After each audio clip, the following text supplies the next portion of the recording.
Well, Happy New Year and welcome to a new Chinwag. We're going to be working on getting these out regularly. The holiday season tended to slow me down a little bit and with church things and family functions, but it was a good time. And so I hope you have a great 2012 and that you truly are blessed during that time. You know, one of the things that we did at our service on New Year's morning, we didn't have Christmas on Christmas morning, but New Year's morning we went ahead with it and we bumped service back an hour. We served pancakes in that first hour, and we called it the hangover service. I think we knew that some people were going to be struggling with things a little bit in the morning, whether it's sleep or other things. And so we wanted to just kind of meet them where they are. And so we had pancakes, and our musicians, they did some jazz music. It was just a nice laid-back morning, a lot of fellowshipping, which is really good. And then at an hour later, we actually did our church service, which was abbreviated because we're in Packerland, and, well, you know, the Green Bay Packers. You don't want to interrupt them. But I got this letter, email actually, from somebody that has visited before, and they signed it anonymous, so I guess that's the okay to read it to you. It says, you know, it's just killing me that Radiant is trying so hard to reach people that they've become too worldly and lost the message. I've tried so very hard to keep my opinions to myself, but it just is wrong to cater to people because they have a hangover. Changing service time for those who don't want to change their ways, the ones who think they can follow Christ and the world at the same time. A cliche there.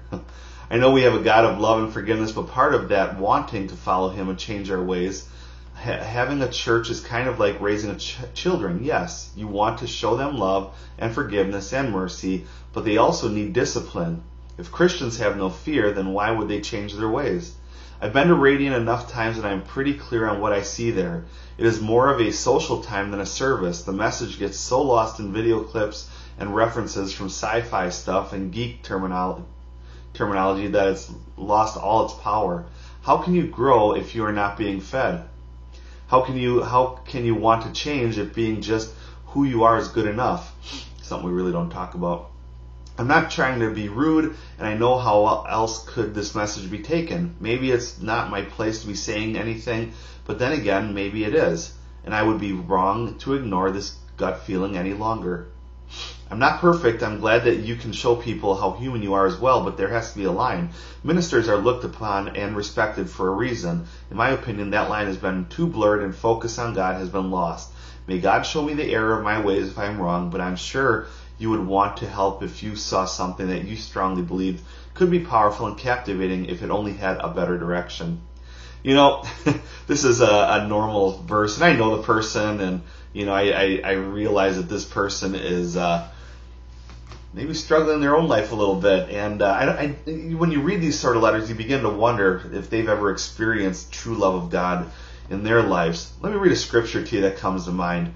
2 Corinthians 3:17 says, now the Lord is the Spirit, and where the Spirit of the Lord is, there is freedom.